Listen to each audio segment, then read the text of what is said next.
Welcome to master mind of GK. एक बार फिर से आप लोग का स्वागत है मास्टर माइंड ऑफ जीके में। फ्रेंड्स, आज इस वीडियो में बिहार पुलिस फायरमैन के लिए 100 प्रश्नों का फुल प्रैक्टिस सेट देखेंगे, तो पूरा वीडियो आप लोग जरूर देखिएगा। 2 दिन मैं पूजा था घर में फ्रेंड्स, इसमें बिजी था, इसलिए लाइव क्लास भी नहीं ले रहा था और ऑफलाइन वीडियो भी नहीं प्रोवाइड करा रहा था। तो आज मैं ऑफलाइन वीडियो प्रोवाइड कराता हूँ। कल से 8 बजे लाइव क्लास आप लोग सभी लोग जरूर आइएगा, ठीक है। जो स्टूडेंट चैनल पर पहली बार विजिट कर रहे हैं, चैनल को सब्सक्राइब कर बेल आइकन को दबा दीजिएगा ताकि महत्वपूर्ण वीडियो का नोटिफिकेशन मिलता रहे। चलिए, आज का पहला क्वेश्चन आप लोग गेस करते चलिएगा, फटाफट फास्ट करेंगे फ्रेंड्स। आज का पहला सवाल है, व्यक्तिगत सत्याग्रह आंदोलन के प्रथम सत्याग्रही कौन थे? पहला का करेक्ट आंसर हो जाएगा, गेस करते चलिएगा, ऑप्शन नंबर सी विनोबा भावे इसका करेक्ट आंसर हो जाएगा। 2 नंबर सवाल है, बौद्ध साहित्य किस भाषा में लिखी गई थी? तो देखिए, बौद्ध साहित्य है जो आपका पाली भाषा में लिखी गई थी। 2 का correct answer option number B हो जाएगा। 3 नंबर सवाल है, निम्नलिखित में से कौन सा विद्रोह या आंदोलन बंगाल के क्षेत्र में नहीं हुआ था? तो 3 का करेक्ट आंसर हो जाएगा आपका ऑप्शन नंबर सन्यासी तो बंगाल में हुआ था फ्रेंड्स, चुआर विद्रोह हुआ था बंगाल में, पागलपंथी ये बघेरा विद्रोह, ठीक है, ऑप्शन नंबर डी। 3 का करेक्ट आंसर हो जाएगा ऑप्शन नंबर डी, ये बघेरा विद्रोह है जो आपका बंगाल में नहीं हुआ था। ये बघेरा विद्रोह हुआ था जो आपको गुजरात में हुआ था, ठीक है, गुजरात के ओखा में हुआ था और ये हुआ था फ्रेंड्स 1818-19 में। आपका ये बघेरा विद्रोह गुजरात में हुआ था, ये आप लोग याद रखिएगा, ठीक है। बाकी सभी जो विद्रोह है, सन्यासी विद्रोह हो गया जो आपका हुआ था बंगाल में, उसके बाद चुआर विद्रोह भी बंगाल में हुआ था और पागलपंथी विद्रोह भी आपका बंगाल में हुआ था, लेकिन ये बघेरा जो गुजरात में हुआ था। 4 नंबर सवाल आपका है, निम्नलिखित नगरों में कौन सा भूमध्य रेखा के सर्वाधिक निकट है? तो 4 का जो आपका करेक्ट आंसर हो जाएगा सिंगापुर करेक्ट आंसर होगा, ठीक है फ्रेंड्स। इन आपका कोलंबो, मनीला और जकार्ता में सबसे नज़दीक में है जो आपका सिंगापुर है। 4 का correct answer option number D हो जाएगा। 5 नंबर सवाल को देखें, निम्नलिखित में से वह राज्य कौन है जिसकी सीमा रेखा मिजोरम से नहीं लगी हुई है? 5 का करेक्ट आंसर हो जाएगा मिजोरम से तो नागालैंड। नागालैंड की सीमा है जो आपका मिजोरम से नहीं लगी हुई, बाकी म्यांमार, त्रिपुरा, असम का लगी हुई है, तो नागालैंड इसका 5 का एक करेक्ट आंसर हो जाएगा। 6 नंबर सवाल देखें, शिशु में प्रत्येक लक्षण के डीएनए से प्रभावित हो सकते हैं? तो 6 का करेक्ट आंसर हो जाएगा किसका? ऑप्शन नंबर सी, पिता और माता दोनों को। शिशु में प्रत्येक लक्षण पिता तथा माता दोनों के डीएनए से प्रभावित हो सकते हैं। बिल्कुल सही है फ्रेंड्स, दोनों के डीएनए से प्रभावित हो सकते हैं। कोई भी शिशु, नवजात शिशु है तो वो है जो पिता और माता दोनों के डीएनए से प्रभावित हो सकते हैं, तो ऑप्शन नंबर सी आपका 6 का करेक्ट आंसर हो जाएगा। 7 नंबर सवाल देखें, लंदन में इंडिया हाउस के संस्थापक कौन थे? देखिए, आपका इंडिया हाउस नाम है लेकिन ये कहाँ पड़ता है? लंदन में पड़ता है। इसका जो संस्थापक है जो कौन है? तो 7 का करेक्ट आंसर होगा Shyama ji Krishna Varma, option number 1 correct answer हो जाएगा। 8 नंबर सवाल को देखें कि जल का सापेक्ष आणविक द्रव्यमान कितना है? तो देखिए, जल का कह रहा है ना, तो 8 नंबर सवाल का करेक्ट आंसर हो जाएगा आपका ऑप्शन नंबर डी, ठीक है, कितना? तो जल का सापेक्षिक आणविक द्रव्यमान हो जाएगा कितना? 18 यूनिट, ऑप्शन नंबर डी इसका करेक्ट आंसर हो जाएगा। अगला सवाल 9 नंबर सवाल को देखें। 9 नंबर सवाल है फ्रेंड्स, मानव रक्त का पीएच मान क्या है? तो मानव रक्त का पीएच मान देखिए खारा होता है फ्रेंड्स, यानी कि ये क्षारीय होता है, यानी 7.4, ऑप्शन नंबर सी इसका करेक्ट आंसर हो जाएगा। ब्लड का जो पीएच मान होता है 7.4 होता है, 9 का सी हो जाएगा। 10 नंबर सवाल देखें, कह रहा है फ्रेंड्स, भारत में सबसे बड़ा कानून अधिकारी किसे माना जाता है? भारत में सबसे बड़ा अगर कानून अधिकारी माना जाता है फ्रेंड्स, तो भारत का जो आपका महान्यायवादी है उसे माना जाता है। 10 का correct answer option number B हो जाएगा। 11 नंबर सवाल को देखें, भारतीय संविधान के अनुसार केंद्रीय निकाय संसद कहलाती है? 11 का करेक्ट आंसर होगा, भारतीय संसद के अनुसार केंद्रीय विधायिकी निकाय संसद कहलाती है, यानी 11 का correct answer option number C हो जाएगा। 12 नंबर सवाल को देखें। 12 नंबर सवाल, भारतीय क्षेत्र में 2 ज्वालामुखी द्वीप है, कौन कौन है? तो 12 का करेक्ट हो जाएगा फ्रेंड्स आपका नारकोंडम और बैरन, इंपॉर्टेंट है, याद रखिएगा। 12 नंबर सवाल का करेक्ट आंसर नारकोंडम और बैरन है, जो भारतीय क्षेत्र में 2 ज्वालामुखी द्वीप है, तो ऑप्शन नंबर डी 12 का करेक्ट आंसर हो जाएगा। 13 नंबर सवाल है, किसी भी देशांतर का मानक समय ग्रीनविच मध्य समय से कितने गुणक के अंतर में रहता है? तो बताए थे फ्रेंड्स कितना 4 मिनट के अंतर होता है ना, 1 डिग्री देशांतर बराबर कितना होता है, तो 4 डिग्री होता है, 4 मिनट होता है, ठीक है। तो 13 का करेक्ट आंसर क्या हो जाएगा, 2 क्रमिक देशांतर के बीच का जो समय अंतराल होता है फ्रेंड्स कितना होता है, तो आपका 4 मिनट होता है, यानी कि 1 डिग्री देशांतर बराबर कितना होता है, तो 4 मिनट का होता है। तो ऑप्शन नंबर डी इसका करेक्ट आंसर हो जाएगा, ठीक है। 13 का करेक्ट आंसर ऑप्शन नंबर आपका डी हो जाएगा। 14 नंबर सवाल को देखिए, किस राज्य में सड़कों की सर्वाधिक लंबाई है, सड़कों की सबसे अधिक लंबाई देखा जाए फ्रेंड्स तो आपका महाराष्ट्र में हो जाएगा, ऑप्शन नंबर बी।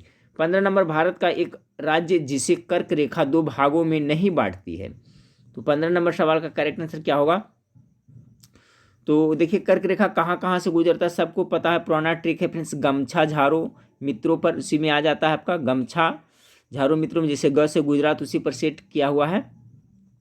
तो देखिए 15 का जो करेक्ट आंसर हो जाएगा आपका उड़ीसा में आपको नहीं जाता है, भारत का एक राज्य जिसे कर्क रेखा 2 भागों में नहीं बांटते, तो उड़ीसा राज्य को नहीं, बाकी गुजरात, राजस्थान, पश्चिम बंगाल ये आपका बांटती है, उड़ीसा को नहीं बांटती है। 16 नंबर सवाल देखिए सूर्य और पृथ्वी के मध्य न्यूनतम दूरी रहती है, न्यूनतम दूरी कब रहती है, 16 का करेक्ट आंसर क्या होगा फ्रेंड्स,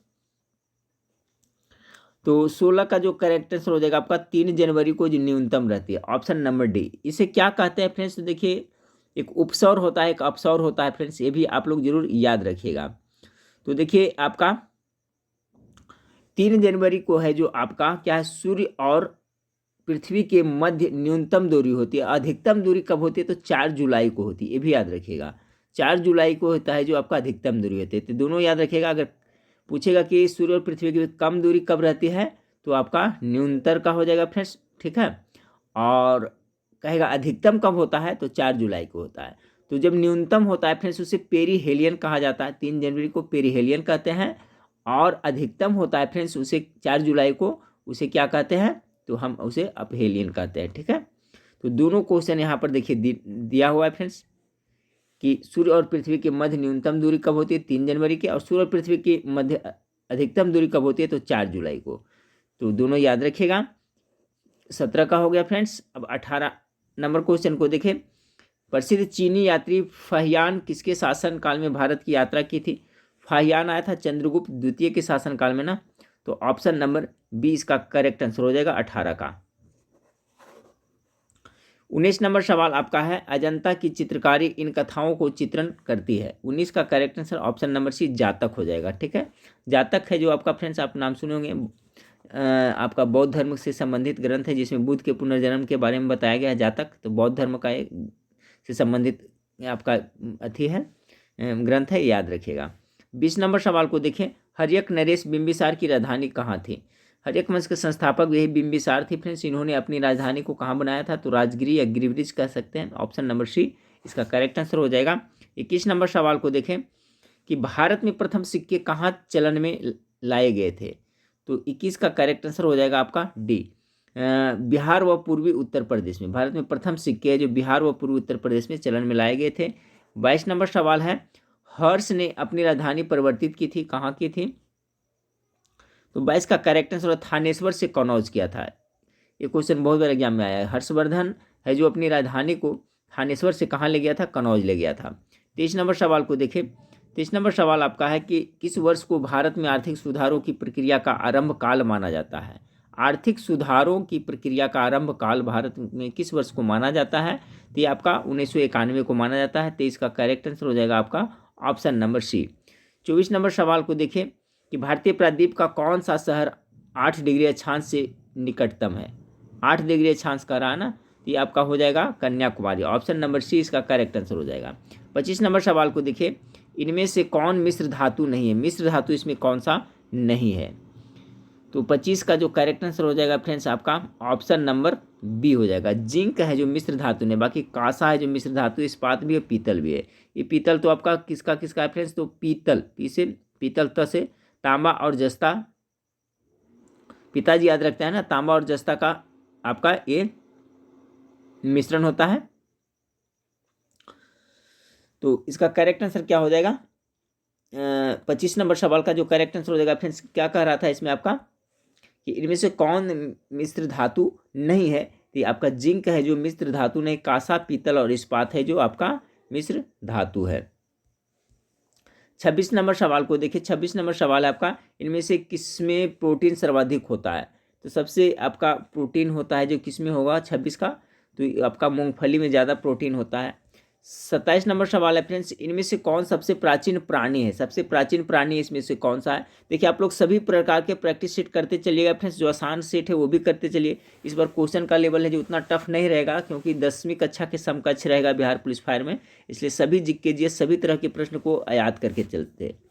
27 का करेक्ट आंसर हो जाएगा ऑप्शन नंबर बी, बैक्टीरिया। इनमें से सबसे प्राचीन प्राणी बैक्टीरिया है, ठीक है। 27 का बी हो गया। 28 नंबर सवाल देखिए, नमक मिलाने से खाद्य पदार्थ का संरक्षण होता है, क्योंकि यह, देखिए कोई भी खाद्य पदार्थ उसमें नमक मिलाइएगा तो वो संरक्षण सड़ता गलता जल्दी नहीं है, क्यों ऐसा होता है? 28 का करेक्ट आंसर हो जाएगा आपका कोसों से पानी खींच लेता है, यही कारण है। ऑप्शन नंबर सी 28 का करेक्ट आंसर हो जाएगा। 29 नंबर सवाल को देखिए, मरुस्थल के पौधे के लिए अधिक संभावना है। देखिए मरुस्थल के जो पेड़ होते हैं फ्रेंड्स, उनको पानी का अभाव रहता है, इसके लिए क्या वो अपने आपको उसके अनुकूल परिस्थिति के अनुकूल ढाल लेता है। तो जो मरुस्थल में पेड़ पौधे होते हैं उनकी पत्तियां क्या होती है? छोटी होती है, ठीक है। 29 की ऑप्शन नंबर सी, उनकी पत्तियां छोटी होती है, उनकी पत्तियां बड़ी नहीं होती। बड़ी रहेगी तो ज़्यादा प्रकाश संश्लेषण पानी निकलेगा। उनकी जड़ें छोटी, ये तो बिल्कुल नहीं, जड़ें भी लंबी होती है। उनमें अधिक संख्या में स्टोमेटा हो नहीं, उनकी पत्तियां हैं जो छोटी होती है, पत्ती हो जो कांटा के रूप में रूपांतर हो जाती है। जैसे नागफनी देखे होंगे फ्रेंड्स, तो नागफनी में हम लोग जो रहता है कांटा रहता है, वो कांटा नहीं, वो पत्ती का रूपांतरण रूप रहता है, ठीक है। तो मरुस्थलीय पौधे की जो पत्तियां होती है छोटी होती है और जड़ है जो बहुत काफ़ी लंबा होता है। तो ऑप्शन नंबर सी इसका करेक्ट आंसर हो गया। 30 नंबर सवाल को देखिए, इनमें से कौन सा कृत्रिम रेशा है? कृत्रिम रेशा गेस करिए। तो कृत्रिम रेशा आर्टिफिशियल जो रेशा हो जाएगा आपका नायलॉन, इसका करेक्ट आंसर हो जाएगा 30 का भी। 31 नंबर सवाल देखें, इनमें से कौन न्यूनतम अभिक्रियाशील है? न्यूनतम अभिक्रियाशील है कौन है 31 का? तो आपका ऑप्शन नंबर सी इसका करेक्ट आंसर हो जाएगा, ठीक है। सबसे जो न्यूनतम अभिक्रियाशील हो जाएगा तो आपका ऑप्शन नंबर सी इसका करेक्ट आंसर हो जाएगा, सी यू। अगला सवाल को देखते हैं, इनमें 31 नंबर सवाल फ्रेंड्स समझ गए होंगे, इनमें से कौन न्यूनतम अभिक्रियाशील है? तो आपका ये कॉपर हो गया, तांबा। तांबा है जो सबसे कम अभिक्रियाशील है आपका, फेरस और सोडियम और एल्युमिनियम की अपेक्षा। तो ऑप्शन नंबर सी इसका करेक्ट आंसर हो जाएगा, सी यू, यानी कि कॉपर, तांबा। अगला सवाल देखते हैं, 32 नंबर सवाल आपका है कि इनमें कौन उर्वरक नहीं है? 32 का उर्वरक इनमें कौन नहीं है?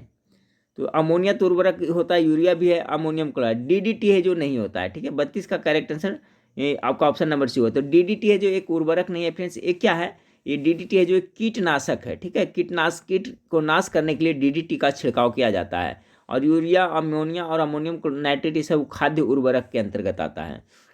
33 नंबर सवाल, इनमें से कौन अनाज वाला पौधा नहीं है? अनाज वाला पौधा कौन नहीं है 33 का?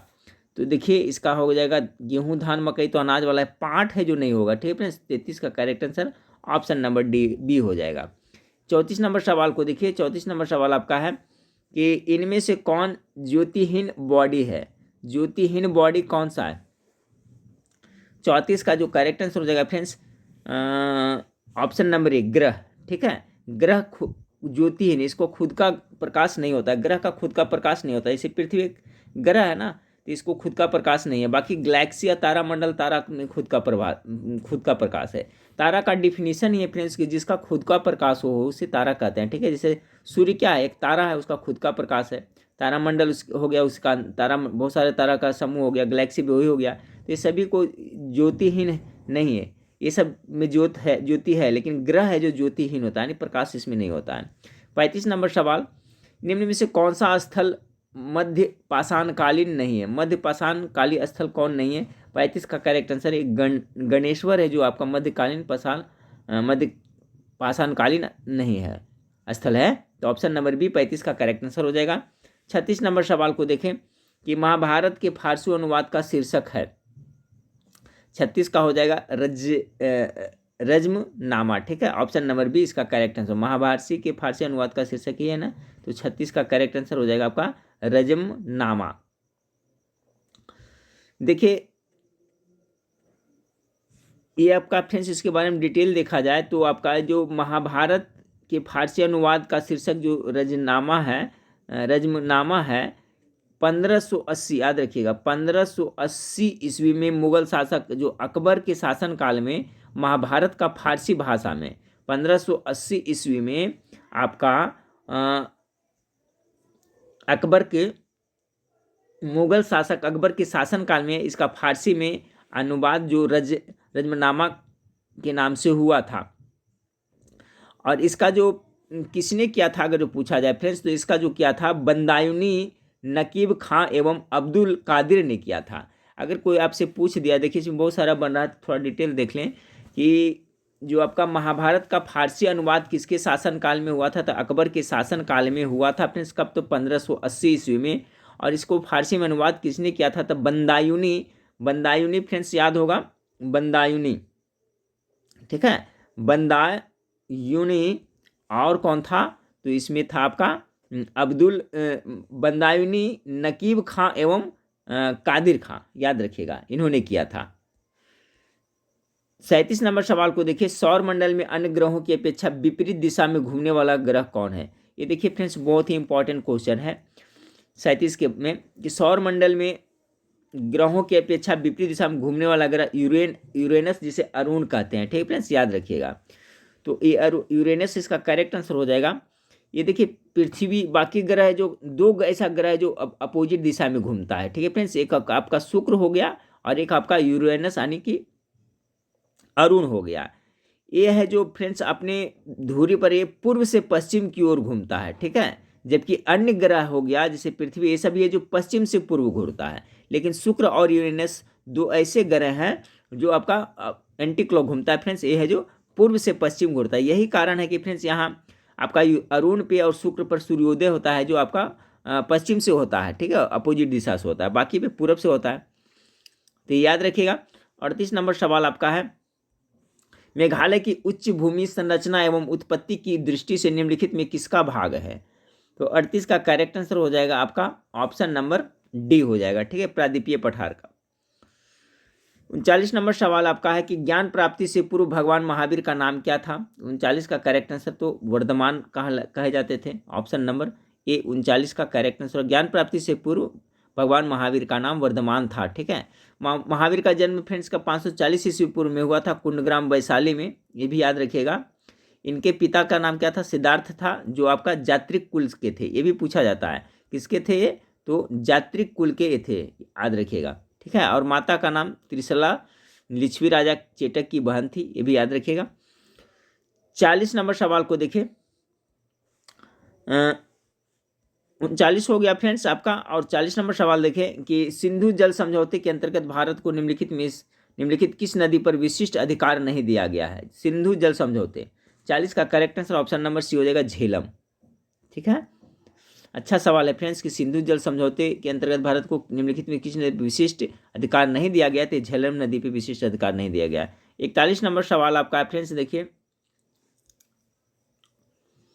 ये कह रहा है वैज्ञानिक का नाम दिया, योगदान का दिया है 41 का, तो कह रहा है चार्ल्स रॉबर्ट डार्विन, ठीक है, यानी चार्ल्स रॉबर्ट डार्विन, ये क्या किया था? तो पहला का हो जाएगा फ्रेंड्स, ये आपका जैव विकास का सिद्धांत दिया था, मिलाते चलिएगा, पहला का 2 हो जाएगा, ठीक है। उसके बाद में आ गया आपका ग्रेगर जॉन मेंडल, ये क्या किया था? तो आनुवंशिक के नियम दिए थे, यानी कि 2 का 3 हो जाएगा। बच गया जीबीएस हल्डेन, ये क्या किया था फ्रेंड्स? तो 3 का हो जाएगा। पृथ्वी पर जीवन की उत्पत्ति के बारे में, तो सभी को आप लोग याद रखिएगा। एक बार देखिए इसका आंसर जो हो जाएगा करेक्ट, पहला का 2, दूसरे ऑप्शन नंबर ए, सभी याद रखिएगा। आपका चार्ल्स डार्विन यानी चार्ल्स रॉबर्ट डार्विन, जैव विकास का सिद्धांत का प्रतिपादन इसने किया था। ग्रेगर जॉन मेंडल है जिन्होंने मटर पे आपका पौधा पर प्रयोग किया था और आनुवंशिकता के नियम दिया था, ये हो जाएगा। इसका हो जाएगा पृथ्वी पर जीवन की उत्पत्ति के बारे में कौन बताया था सबसे? तो JBS हल्डेन बताया था। अगला सवाल है भी आपका भी मिलान करने वाला है, कह रहा है फ्रेंड्स स्तंभ का दोनों मिलान करना है ना। एक साइड में पॉलिएस्टर है, टेफ्लॉन है, रेयॉन है और नायलॉन है, इसका क्या चीज में प्रयोग किया जाता है इसके लिए बताया है। तो 42 के जो करेक्ट आंसर होगा ऑप्शन नंबर 1 का 1 होगा फ्रेंड्स, 42 का ऑप्शन नंबर डी हो जाएगा करेक्ट आंसर। तो देखिए अब हो जाएगा आपका पॉलिएस्टर, तो पॉलिएस्टर है तो इसका प्रयोग क्या कहा जाता है फ्रेंड्स? तो कपड़े में आसानी से बल नहीं पड़ते हैं, इसके लिए है, ठीक है। बच गया दूसरा टेफ्लॉन, तो इसका हो जाएगा टेफ्लॉन का ही हो जाएगा, भोजन बनाने वाले पात्रों पर न चिपकने वाली परत चढ़ाने के लिए टेफ्लॉन का प्रयोग किया जाता है। अब बच गया फ्रेंड्स आपका रेयॉन। रेयॉन का हो जाएगा, रेयॉन हो जाएगा कास्ट लुगदी का उपयोग कर तैयार किया जाता है। नायलॉन बच गया फ्रेंड्स, तो नायलॉन का हो जाएगा आपका पैराशूट तथा मोजे बनाने में उपयोग किया जाता है। ठीक है, correct answer option number D हो जाएगा इसका 42 का। 43 नंबर सवाल को देखें। निम्नलिखित में कौन सा ईंधन का उष्मीय मान अधिकतम है? सबसे अधिकतम मान किसका होगा? चलिए गेस कीजिएगा, कॉमन सेंस की बात है। पेट्रोल, कोयला, लकड़ी, गोबर के उपले। तो इसका जो करेक्ट आंसर पेट्रोल का हो जाएगा फ्रेंड्स। ठीक है, पेट्रोल का उष्मीय मान है जो अधिक होता है। 44 नंबर सवाल देखिए। निर्वाचन आयोग निम्नलिखित में से किन चुनाव से सरोकार नहीं रखता है? निर्वाचन आयोग 44 का करेक्ट आंसर हो जाएगा फ्रेंड्स आपका ऑप्शन नंबर डी। ये निर्वाचन आयोग है जो किसके से नहीं रखता? तो पंचायत का जो चुनाव होता है जो हाल ही में बिहार में संपन्न हुआ, उसको निर्वाचन आयोग उसका सरोकार विशेष रूप से आपका नहीं रखता है। निर्वाचन आयोग के पंचायत से से कोई सरकार नहीं रहता है। निर्वाचन आयोग एक ऐसी स्थायी संगठन है, स्थायी संवैधानिक संगठन है। ठीक है, इसका जो इससे नहीं होता है फ्रेंड्स। निर्वाचन आयोग गठन के बारे में बात की जाए तो फ्रेंड्स 1950 ईस्वी में आपका इसका गठन हुआ था निर्वाचन आयोग का। तो ये भी आप लोग जरूर याद रखिएगा। इसका करेक्ट आंसर हो जाएगा ऑप्शन नंबर डी। निर्वाचन आयोग निम्नलिखित में से किन चुनाव से सरकार नहीं रखता है? तो आपका पंचायत के चुनाव से सरोकार नहीं रखता है। तो इसका करेक्ट आंसर हो जाएगा आपका ऑप्शन नंबर डी 44 का। 45 नंबर सवाल। भारत के महान्यवादी किसके द्वारा नियुक्त किए जाते हैं? तो महान्यवादी आपका राष्ट्रपति के द्वारा नियुक्त किया जाते हैं। डी करेक्ट आंसर होगा। 46 नंबर सवाल को देखें। कौन सा पादप उत्तक को वृद्धि उत्तक भी कहा जाता है? बहुत ही इंपॉर्टेंट सवाल है 46 का। अब अच्छा सवाल है फ्रेंड्स 46 का। तो 46 का जो आपका करेक्ट आंसर हो जाएगा ऑप्शन नंबर बी हो जाएगा। केवल मेरिस्टेमेटिक उत्तक को वृद्धि उत्तक भी कहा जाता है। ठीक है, पादप उत्तक को, कौन सा पादप उत्तक को वृद्धि उत्तक भी कहा जाता है? तो इसका correct answer option number B होगा 46 का, केवल मेरिस्टेमेटिक उत्तक को। 47 नंबर सवाल है आपका। निम्नलिखित में से कौन सी घटना सबसे पहले घटी है? चलिए 47 का, तो 47 का जो करेक्ट आंसर हो जाएगा फ्रेंड्स आपका उपनिषद की रचना बहुत पहले हुई फ्रेंड्स। आपका ऑप्शन नंबर ए 47 का करेक्ट आंसर हो जाएगा। ठीक है, अर्थशास्त्र की रचना और बुद्ध की पारंपरिक निर्वाण तिथि, अशोक का शासनकाल, इस सभी से पहले उपनिषद की रचना हुआ है। ठीक है, option number A correct answer हो जाएगा। 48 नंबर सवाल को देखिए। मौर्य राज्य के संस्थापक कौन थे? तो मौर्य राज्य के कौन थे? चंद्रगुप्त मौर्य। 48 का करेक्ट आंसर बी हो जाएगा। शुंग राजवंश के संस्थापक कौन थे? तो शुंग वंश की स्थापना आपका किया था पुष्यमित्र शुंग ने। ऑप्शन नंबर 20 का करेक्ट आंसर होगा 49 का। 50 नंबर सवाल। शक काल कब आरंभ होता है? तो शक काल जो आरंभ होता है फ्रेंड्स आपका 78 ईस्वी। ऑप्शन नंबर सी इसका करेक्ट आंसर हो जाएगा। 50 का सी हो जाएगा। 51 नंबर सवाल है। गुप्त राज्य की स्थापना किस सन में हुई थी? 51 का करेक्ट आंसर 320 ईस्वी में गुप्त राज्य की स्थापना हुई थी। 52 नंबर सवाल। गुरु नानक देव का जन्म किस सन में हुआ था? तो गुरु नानक का जन्म चलिए फ्रेंड्स पहले भी बहुत बार बताए हैं, कहाँ कब हुआ था और कहाँ हुआ था आप लोग को भी पता होगा। तो तलवंडी आपका जगह के नाम होगा फ्रेंड्स। कब हुआ था? तो 52 नंबर सवाल है ना, तो 52 नंबर सवाल का जो आपका करेक्ट आंसर हो जाएगा कितना? ऑप्शन नंबर सी हो जाएगा ना, 1469 में हुआ था। 53 नंबर सवाल को देखें। 53 नंबर सवाल आपका है।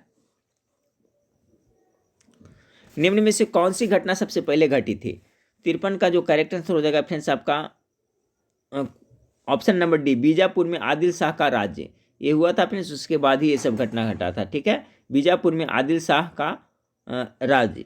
तो सवाल नंबर 53 का जो आपका करेक्ट आंसर हो जाएगा ऑप्शन नंबर आपका डी हो जाएगा।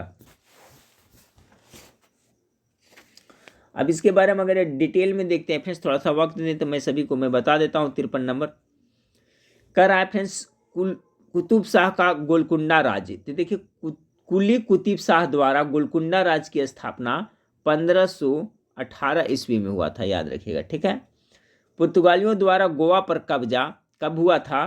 तो ये हुआ था आपका 1510 ईस्वी में। सब याद करते चलिएगा। बीजापुर राज्य की नींव यूसुफ आदिल शाह द्वारा कब हुआ था? तो इसका जो नींव पड़ा था फ्रेंड्स आपका 1400 आपका कितना 1400 89, 1489 से 90 के बीच में, ठीक है। बच गया अब अहमदनगर की, अहमदनगर में निजाम शाही राज, इसका हुआ था, कब हुआ था फ्रेंड्स? तो ये आपका वो 1490 में हुआ था, 1490 में। यानी 1489 यही है जो इस बीजापुर में आदिल शाह का राज हुआ था, ये 1489 तो ये सबसे पहले हुआ था। बाकी याद रखिएगा कुतुब शाह का गोलकुंडा राज है जो 1518 में पुर्तगालियों द्वारा गोवा पर कब्जा 1510 में हुआ था, ठीक है, तो समझ गए होंगे। अब चलिए 54 नंबर सवाल आप लोग के सामने है। 54 नंबर सवाल क्या है फ्रेंड्स? पानीपत का प्रथम युद्ध किन के बीच में लड़ा गया था? तो सभी पता है फ्रेंड्स, बाबर और इब्राहिम लोदी के बीच में आपका कब हुआ था? तो पानीपत का 1526 ईस्वी में लड़ा गया था ना, 1526। अगर डेट देखा जाए तो 21 अप्रैल, याद रखिएगा 21 अप्रैल 1526 ईस्वी में पानीपत की प्रथम लड़ाई बाबर और इब्राहिम लोदी के बीच में हुआ था फ्रेंड्स। इसी युद्ध में पहली बार तोप का प्रयोग हुआ था, जिसमें बाबर की जीत हुई थी। तो आपका जो 54 नंबर सवाल है इसका करेक्ट आंसर हो जाएगा ऑप्शन नंबर सी हो जाएगी, बाबर और इब्राहिम लोदी के बीच में। अगला सवाल है हेमू को किसने हराया था? 55 का correct answer option number B, Akbar ने हेमू को हराया था, ऑप्शन नंबर बी इसका करेक्ट आंसर हो जाएगा। 56 नंबर सवाल, नादिर शाह किस देश की वासी था? 56 का जो करेक्ट आंसर हो जाएगा ऑप्शन नंबर बी, फारस का ये आपका निवासी था। 57 नंबर सवाल है दीन इलाही किसने शुरू किया था? तो अकबर के द्वारा किया गया था शुरू, 57 का करेक्ट आंसर सी हो जाएगा। 58 नंबर सवाल को देखें, निम्न में से कौन सा मौलिक अधिकार नहीं है? मौलिक अधिकार कौन इसमें से आपका नहीं है एक कराना? तो ये आपका निःशुल्क शिक्षा का अधिकार है जो आपका मौलिक अधिकार नहीं है। बाकी स्वतंत्रता का अधिकार, समानता का अधिकार और शोषण के विरुद्ध अधिकार, इसका करेक्ट आंसर हो जाएगा 58 का जो करेक्ट आंसर हो जाएगा ऑप्शन नंबर ए हो जाएगा। निम्न में से कौन सा मौलिक अधिकार नहीं है ये पूछा जा रहा है ना, तो 58 का जो करेक्ट आंसर हो जाएगा आपका ऑप्शन नंबर ए, निःशुल्क शिक्षा का अधिकार है जो आपका ये मौलिक अधिकार के अंतर्गत नहीं आता है। 58 का करेक्ट आंसर हो जाएगा ऑप्शन नंबर। बाकी स्वतंत्रता का अधिकार, समानता का अधिकार और शोषण के ये सभी जो मौलिक अधिकार के अंतर्गत आता है। अगला सवाल है 59 नंबर सवाल आपका है, फेरस सल्फेट को उष्मा द्वारा विघटित करने पर क्या पैदा होता है? 59 का जो करेक्ट आंसर हो जाएगा फ्रेंड्स ऑप्शन नंबर ए हो जाएगा, ठीक है, ऑप्शन नंबर ए इसका फेरस सल्फेट को उष्मा द्वारा विघटित करने पर क्या पैदा होता है? तो इसका जो करेक्ट आंसर हो जाएगा फ्रेंड्स फेरिक ऑक्साइड में विघटित होता है, ठीक है, फेरस सल्फेट को गर्म करने पर फेरिक ऑक्साइड प्राप्त होता है, तो ऑप्शन नंबर ए इसका 59 का आपका करेक्ट आंसर हो जाएगा, 59 का ए हो जाएगा, ठीक है। चलिए 60 नंबर सवाल को देखिए। 60 नंबर सवाल है निम्नलिखित में सोडियम का आयन का इलेक्ट्रॉनिक संरचना क्या है? ठीक है, तो इलेक्ट्रॉनिक संरचना करिए कितना हो, इसका 17 होता है ना, तो कितना हो जाएगा 2 8 7 हो जाएगा। तो 60 का correct answer option number, sorry किसका करा है, सोडियम का ना फ्रेंड्स, सोडियम का 11 होता है ना, सॉरी मैं भी, सोडियम का कितना होता है? तो निम्नलिखित में से सोडियम आयन की इलेक्ट्रॉनिक संरचना क्या होगी? तो 60 नंबर सवाल है ना, तो 60 नंबर सवाल का जो आपका करेक्ट आंसर हो जाएगा करा निम्न सोडियम आयन की इलेक्ट्रॉनिक संरचना ना, तो इसका हो जाएगा फिर इलेक्ट्रॉनिक संरचना हो जाएगा, तो इसका हो जाएगा आपका सोडियम पर प्लस चार्ज होता है तो इसका 28 हो जाएगा, ठीक है फ्रेंड्स, ऑप्शन नंबर बी इसका करेक्ट आंसर हो जाएगा, ठीक है। सोडियम कराना, सोडियम का आयन की इलेक्ट्रॉनिक संरचना कराना, तो यही हो जाएगा आपका 28 हो जाएगा फ्रेंड्स। इसके कितना होता है, बाहरी कक्षा में 1 इलेक्ट्रॉन होता है ना, तो पहले 2 रहेगा उसके बाद 8 रहेगा, ठीक है, तो यही इसका करेक्ट आंसर हो जाएगा। इलेक्ट्रॉनिक संरचना कहेगा तो इसका करेक्ट आंसर हो जाएगा आपका ऑप्शन नंबर बी हो जाएगा 60 का। चलिए अब 61 नंबर सवाल को देखते हैं।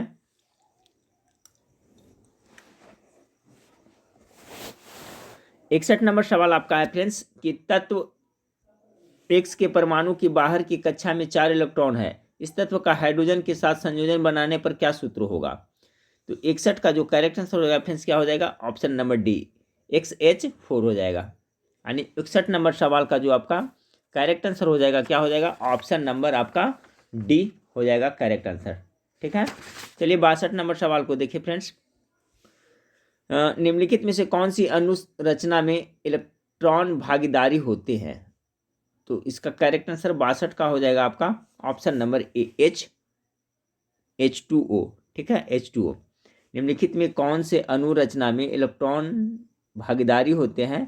तो इसका करेक्ट आंसर हो जाएगा फ्रेंड्स H2O, जल का। तो ऑप्शन नंबर ए 62 का करेक्ट आंसर हो जाएगा। 63 नंबर सवाल, पानी का अनुभार क्या होता है? तो कितना AMU होता है? पानी का अनुभार पूछा जा रहा है, तो 63 का correct answer option number B हो जाएगा, 18 AMU होता है। ठीक है, 63 का बी करेक्ट आंसर हो जाएगा। 64 नंबर सवाल देखें, कार्बन की संयोजकता कितनी होती है? 64 का, तो कार्बन की संयोजकता कितनी होती है फ्रेंड्स? तो आपका 4 हो जाएगा ना संयोजकता। बाहरी कक्षा में जो इलेक्ट्रॉन रहता है वही तो आपका होता है। तो 64 का हो जाएगा फ्रेंड्स आपका। कार्बन के बाह्यतम कक्षा में कितने इलेक्ट्रॉन होते हैं? 4 होते हैं ना, तो इस मौजूद होते हैं, तो इसकी संयोजकता कितना हो जाएगी? 4 ही हो जाएगी। बाहरी कक्षा में रहता है वही तो संयोजकता होता है। 64 का correct answer option number A हो जाएगा। 65 नंबर सवाल को देखिए। 65 नंबर सवाल आपका है, कौन सी ठोस स्वरूप में शुष्क बर्फ के रूप में जाना जाता है? तो देखिए शुष्क बर्फ किसे कहते हैं? तो ठोस कार्बन डाइऑक्साइड को ना, ऑप्शन नंबर सी इसका 65 का करेक्ट आंसर हो जाएगा। 66 LPG में कौन सी गैस मुख्य होती है? तो मुख्य रूप से इसमें आपका ब्यूटोन होता है ना, ऑप्शन नंबर सी 66 का करेक्ट आंसर हो जाएगा। अगला सवाल है फ्रेंड्स आपका, ये दिया हुआ है को क्या कहते हैं? इस दिया है तो 67 का इसे क्या कहते हैं? तो इसको कहते हैं समस्थानिक कहते हैं। क्यों समस्थानिक कहते हैं फ्रेंड्स? तो देखिए यहाँ पर समस्थानिक है इसका, देखिए परमाणु क्रमांक सभी का आपका एक समान है। जैसे कितना है, O8 हो गया फ्रेंड्स, O8 हो गया, यहाँ पर दिले सभी सब दिया हुआ है, तो सभी का देखिए परमाणु क्रमांक नीचे रहता है, ऊपर में रहता है जो आपका परमाणु भार है, द्रव्यमान परमाणु भार रहता है। देखिए परमाणु क्रमांक सभी का सेम है, तो इसका क्या कहेंगे? समस्थानिक कहेंगे। बाकी परमाणु द्रव्यमान संख्या है जो आपका भिन्न भिन्न है, या परमाणु भार है जो भिन्न भिन्न है, तो इसे समस्थानिक कहेंगे। लेकिन अगर फ्रेंड्स आपका परमाणु भार समान रहेगा और परमाणु क्रमांक संख्या भिन्न भिन्न रहेगा तो उसे समभारिक कहेंगे।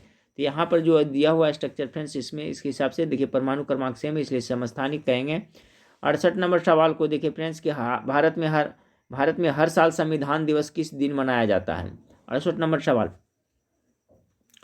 तो देखिए 26 नवंबर को हर साल संविधान दिवस के रूप में मनाया जाता है फ्रेंड्स। 26 नवंबर याद रखिएगा। भारत में हर साल संविधान दिवस किस तिथि को मनाया जाता है? तो 26 नवंबर को संविधान दिवस मनाया जाता है। 26 जनवरी भूलकर नहीं मारिएगा फ्रेंड्स, क्योंकि 26 जनवरी को गणतंत्र दिवस मनाया जाता है। उस दिन संविधान लागू हुआ था, ठीक है, लेकिन बनकर तैयार कब हुआ था फ्रेंड्स? आपका 26 नवंबर वाला डेट में। तो संविधान दिवस कब मनाया जाता है? तो 26 नवंबर को मनाया जाता है। 26 जनवरी को गणतंत्र दिवस के रूप में मनाते हैं, उस दिन लागू हुआ था संविधान, बनकर तो पहले तैयार हो गया था ना। 69 नंबर सवाल है, सागा दावा प्रसिद्ध बौद्ध त्योहारों में से एक है, यह निम्नलिखित में से किस राज्य में मनाया जाता है? 69 का करेक्ट आंसर हो जाएगा फ्रेंड्स ये सागा दावा है जो आपका सिक्किम राज्य में मनाया जाता है। 70 नंबर सवाल को देखिए, निम्नलिखित में से किसने भारत छोड़ो आंदोलन के दौरान बॉम्बे के गोवालिया टैंक मैदान में भारतीय राष्ट्रीय कांग्रेस का ध्वज फहराया था? 70 का करेक्ट आंसर हो जाएगा फ्रेंड्स आपका option number C Aruna Asaf Ali. अच्छा सवाल है। भारत छोड़ो आंदोलन के दौरान बॉम्बे के गोवालिया टैंक मैदान में भारतीय राष्ट्रीय कांग्रेस का ध्वज किसने फहराया था? तो अरुणा आसफ अली। 70 का सी करेक्ट आंसर हो जाएगा। 71 नंबर सवाल से देखिए मैथ का क्वेश्चन है फ्रेंड्स, तो मैथ का 10 क्वेश्चन छोड़ते हैं, इसका सोल्यूशन अलग से करेंगे। इसके बाद आपका आ जाएगा 10 क्वेश्चन 81 से आ जाएगा आपका इंग्लिश से, ठीक है। इंग्लिश हिंदी हम लोग देख लेते हैं। बिहार पुलिस फायर में इसी तरह से पैटर्न 10 मैथ रहेगा फ्रेंड्स, 8-10 इंग्लिश रहेगा, 10 हिंदी रहेगा, बाकी 70 क्वेश्चन जो रहेगा आपका जीके जीएस से रहेगा। 81 नंबर सवाल से आइए। 81 नंबर सवाल आपका क्या कह रहा है कि select the correctly spelled word, यानी इसमें से सब सही कौन है जो सही लिखा हुआ है? तो एग्जैग्रेशन है जो सही लिखा हुआ है 81 का फ्रेंड्स। एग्जैग्रेशन का जो सही स्पेलिंग हो गया, यानी कि 81 नंबर सवाल का जो करेक्ट आंसर हो जाएगा ऑप्शन नंबर ए इसका है जो आपका करेक्ट आंसर होगा, ठीक है। 81 का ए हो जाएगा। एग्जैग्रेशन है जो इस तरह से लिखा जाएगा EXAGGERATION, ठीक है। इसका मतलब होता है अत्युक्ति होता है, तो ऑप्शन नंबर ए इसका करेक्ट आंसर हो जाएगा। 82 में कह रहा है select the most appropriate option to substitute the underline segment in the given sentence, if there is no need to substitute it select no improvement. तो 82 नंबर सवाल है ना, यहाँ पर कह रहा है we should offer due respects to all elderly persons. तो देखिए फ्रेंड्स यहाँ पर है ना, 82 नंबर सवाल में कहाँ पर आपका है जो इम्प्रूवमेंट हो सकता है, तो यहाँ पर लिखा है offer due respects, offer due respects है ना, तो यहाँ पर रिस्पेक्ट की जगह पर क्या होना चाहिए, ऑफर ड्यू रिस्पेक्ट होना चाहिए, ये एस इसमें नहीं लगा होना चाहिए, ठीक है। तो इसका आपका 82 का करेक्ट आंसर क्या हो जाएगा, तो 82 नंबर आपका जो सवाल है इसका करेक्ट आंसर हो जाएगा ऑप्शन नंबर ए हो जाएगा, ऑफर ड्यू रिस्पेक्ट होगा, इसका ए नहीं होना चाहिए, ठीक है फ्रेंड्स, एस इसमें नहीं लगना चाहिए, यहाँ पर आपका है, तो ऑप्शन नंबर ए इसका करेक्ट आंसर हो जाएगा। 83 नंबर सवाल कर रहा है select the most appropriate word to fill in the blank, apart from cows buffaloes are also, ठीक है, एल्सो खालिस्तान for mass milk production for humans, तो यहाँ पर हो गया 83 का जो आपका करेक्ट आंसर हो जाएगा ऑप्शन नंबर डी हो जाएगा, ठीक है। रियर्ड मतलब होता है पालना, पाला, तो यहाँ पर हो जाएगा ऑप्शन नंबर, पालना होता है, apart from cows buffalo are also reared for mass milk production for humans, ठीक है, यानी कि आपका जो काउ हो गया बफेलो इसको पाया जाता है किसके लिए, तो दूध के प्रोडक्शन के लिए, जो आपका ह्यूमन्स के लिए जरूरी है, तो ऑप्शन नंबर डी इसका यहाँ पर 83 का करेक्ट आंसर हो जाएगा। 84 नंबर का रहा है select the सिनोनियम of the given word, यानी समानार्थी शब्द का रहा है हैंडी, तो हैंडी मतलब क्या होता है, हैंडी मतलब होता है आपका सुविधाजनक होता है, तो सुविधाजनक का हो जाएगा क्या, कन्वीनियंट, कन्वीनियंट हो जाएगा फ्रेंड्स, ऑप्शन नंबर ए इसका करेक्ट आंसर हो जाएगा, ठीक है। कन्वीनियंट मतलब भी होता है सुविधाजनक, और हैंडी मतलब भी होता है आपका सुविधाजनक, तो ऑप्शन नंबर ए 84 का आपका करेक्ट आंसर हो जाएगा। 85 नंबर सवाल आपका है from the given option identify the segment in the sentence which contains the grammatically error, इसमें ग्रामेटिकली एरर कहाँ है, तो देखिए कर रहा है नाउ डेज यानी आजकल spectacles are costly than the use to be, तो देखिए फ्रेंड्स यहाँ पर आपका कंपैरेटिव डिग्री का प्रयोग हो रहा है ना, तो कंपैरेटिव डिग्री यहाँ देन का जब प्रयोग लग रहा है तो यहाँ कॉस्टली है ना फ्रेंड्स, तो ये कॉस्टली में यहाँ पर ये भी होना चाहिए आपका क्या हो जाना चाहिए, कॉस्टलियर हो जाना चाहिए, ठीक है, कॉस्टली के कंपैरेटिव डिग्री प्रयोग हो रहा है ना, तो यहाँ पर क्या हो जाना चाहिए, कॉस्टलियर होना चाहिए, COSTLIER होना चाहिए, ना कि कॉस्टली होना चाहिए, क्योंकि कंपैरेटिव डिग्री में जब भी करते हैं तो बिग रहता है तो बिगर करते हैं फ्रेंड्स, ठीक है, उसी तरह से कॉस्टली है तो कॉस्टलियर होगा, तो यहाँ पर ये होना चाहिए कॉस्टलियर, तो यहाँ पर आपका है ग्रामेटिकली मिस्टेक है, तो 85 नंबर सवाल का जो करेक्ट आंसर हो जाएगा आपका ऑप्शन नंबर डी हो जाएगा, ठीक है, 85 का जो करेक्ट आंसर हो जाएगा ऑप्शन नंबर आपका डी हो जाएगा, कॉस्टलियर होना चाहिए।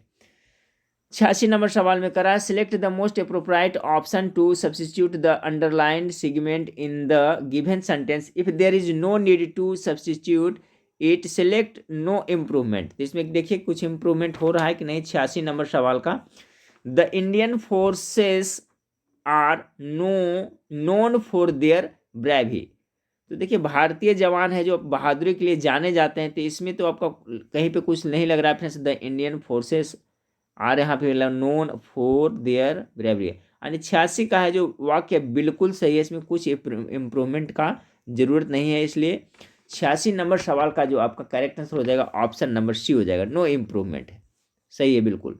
87 नंबर सवाल है select the word which means the same as the group of words given, one who speaks many languages, वह जो बहुत सारे भाषा बोलते हैं उसे क्या कहेंगे, हिंदी में बहुभाषी, अंग्रेजी में मल्टीलिंगुअल कहेंगे, ऑप्शन नंबर ए, मल्टीलिंगुअल मतलब होता है बहुभाषी। 88 नंबर सवाल select the synonym of the given word, 88 number सवाल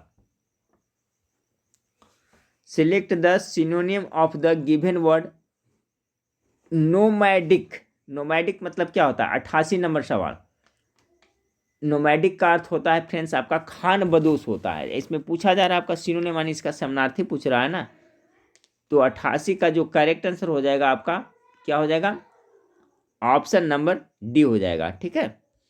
देखिए इसका मतलब होता है नोमैडिक मतलब होता है क्या, तो घुमंत जो घूम फिरता है करके जीवन व्यतीत करता है, खान बदोश होता है, तो इसका हो जाएगा रिवॉल्विंग, जिसका अर्थ होता है भी घुमंत होता है, रिवॉइंग, ठीक है फ्रेंड्स, तो ऑप्शन नंबर डी इसका करेक्ट आंसर हो जाएगा। अगला आपका 89 number, select the antonym of the given word. कह रहा है लैटेंट। लैटेंट मतलब क्या होता है? लैटेंट का अर्थ होता है गुप्त होता है, छुपा होता है, हाइड भी कर सकते हैं, ठीक है। तो इसका कर रहा है आपका एंटोनिम उल्टा कर रहा है, तो इसका उल्टा हो जाएगा फ्रेंड्स, ऑब्वियस हो जाएगा, ऑब्वियस, यानी कि ऑप्शन नंबर डी इसका करेक्ट आंसर हो जाएगा। 89 का जो करेक्ट आंसर हो जाएगा आपका ऑप्शन नंबर डी हो जाएगा, ठीक है। 89 का correct answer option number D हो जाएगा। 90 नंबर सवाल को देखिए, select the most appropriate option to fill in the blank. 90 का जो करेक्ट आंसर हो जाएगा फ्रेंड्स, देखिए the baby bird was by its mother. तो 90 नंबर सवाल का जो करेक्ट आंसर हो जाएगा अबंडेंड हो जाएगा, ठीक है। ऑप्शन नंबर सी 90 का करेक्ट आंसर हो जाएगा। 90 का क्या हो जाएगा? Option number C. वाक्य के भाव अनुसार रिक्त स्थान पर क्या होगा? आपका अबेंडन्ड हो जाएगा, ठीक है। ऑप्शन नंबर सी इसका करेक्ट आंसर हो जाएगा।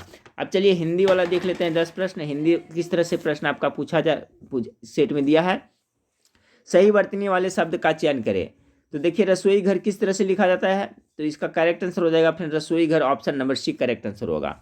अगला सवाल है फ्रेंड्स कि निम्नलिखित में से उस विकल्प का चयन करें जो दंग रह जाना मुहावरे का अर्थ व्यक्त करता है। दंग रह जाने मुहावरे का सही अर्थ क्या होता है? तो 92 का जो करेक्ट आंसर हो जाएगा फ्रेंड्स चकित हो जाना, ऑप्शन नंबर 1 करेक्ट आंसर होगा। 93 नंबर सवाल आपका है, रिक्त स्थान को भरने के लिए उपयुक्त शब्द का चयन करें। 93 का जो करेक्ट आंसर हो जाएगा आपका राजीव छत सो रहा है, छत पर सो रहा है, ए हो जाएगा। 94 नंबर सवाल को देखिए, दिए गए शब्द के पर्यायवाची शब्द यानी सिनोनिम का चयन करना है। राष्ट्र, राष्ट्र को क्या कह सकते हैं फ्रेंड्स? देश भी कह सकते हैं ना। तो 94 नंबर का correct answer option number B हो जाएगा। 95 नंबर सवाल को सही वर्तनी वाले शब्द का चयन करना है। तो वनवास किस तरह से लिखा जाएगा 95 का? तो यह वनवास इस तरह से होता है, option number C correct answer होगा। वनवास इस तरह से होता है, ठीक है। दोनों में आपका व रहता है। 96 नंबर सवाल है, रिक्त स्थान को भरने के लिए उपयुक्त शब्द का चयन करें। बोलने के पहले क्या? बोलने के पहले सोचा करो। 96 का correct answer option number C होगा, ठीक है। थिंक बिफोर यू स्पीक, ठीक है, यानी कि बोलने के पहले क्या करो? सोचा करो। तो अगला सवाल 97 नंबर सवाल है, दिए गए वाक्य में रेखांकित खंड को प्रतिस्थापित करने के लिए उपयुक्त विकल्प का चयन करा। तुम्हारे गुरु तुमकी प्रार्थना स्वीकार कर सकते हैं परंतु हम नहीं। तो 97 का करेक्ट आंसर क्या हो जाएगा फ्रेंड्स कि यहाँ पर तुमकी नहीं तुम्हारी प्रार्थना स्वीकार कर सकते हैं परंतु हम नहीं। तो इसका correct answer option number D हो जाएगा। 98 नंबर सवाल को देखिए। 98 नंबर सवाल आपका है, निम्नलिखित में से उस विकल्प का चयन करें जो थाली का बैगन मुहावरे का अर्थ व्यक्त करता है। थाली का बैगन मतलब क्या होता है? तो इसका मतलब होता है सिद्धांत रहित व्यक्ति, ठीक है। सिद्धांत रहित व्यक्ति को थाली का बैगन भी कह सकते हैं। अगला सवाल है 99 नंबर सवाल है फ्रेंड्स। 99 नंबर सवाल आपका है, दिए गए शब्द का विलोम चुने, ठीक है। 99 नंबर सवाल है, दिए गए शब्द का क्या करना है आपको? विलोम शब्द चुनना है। तो इसका विलोम शब्द क्या होगा? मौन। तो मौन का विलोम शब्द हो जाएगा क्या फ्रेंड्स? मौन मतलब क्या होता है? मौन मतलब कई एक तरह से कह सकते हैं फ्रेंड्स आपका जो कुछ ने शांत स्वभाव से रहता है। मौन का अर्थ चुप कहिए शांत होता है। तो इसका जो हो जाएगा अपोजिट सब कर रहा है उल्टा, तो मुखर हो जाएगा, ठीक है। इसका मुखर जिसका अर्थ होता है बकवादी बढ़ चढ़ कर बोलने वालों को मुखर कहते हैं। मौन मतलब जो शांत रहता है। तो 100 नंबर क्वेश्चन फ्रेंड्स इसमें नहीं आ पाया है, ठीक है, ये क्वेश्चन। तो चलिए फ्रेंड्स कल देखिए आपका 8 बजे से लाइव क्लास मैं कल आऊँगा, कल से फुर्सत है फ्रेंड्स। वीडियो अच्छा लगे तो लाइक जरूर करिएगा। नेक्स्ट वीडियो में फिर मिलते हैं। देखने के लिए थैंक यू, धन्यवाद।